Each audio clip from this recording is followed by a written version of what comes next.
Pemerintah Kota Ambon melalui Dinas Kominfo secara resmi telah memberitahukan lewat laman media sosial bahwa akan dilakukan penertiban Pasar Mardika pada tanggal 17 April 2025.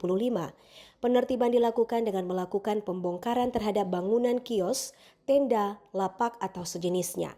Penertiban dilakukan di kawasan Jalan Pantai Mardika, termasuk kawasan Terminal A1 dan A2, serta Jalan Pantai Ruko, Batu Merah.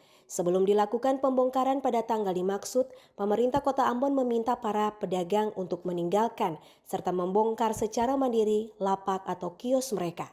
Pemberitahuan penertiban kawasan Pasar Mardika sesuai dengan Peraturan Wali Kota Ambon Nomor 31 Tahun 2023 dan Program Prioritas Wali Kota dan Wakil Wali Kota Ambon periode 2025-2030 tentang penataan pasar. Novita Bonara, Edmond Tupan melaporkan.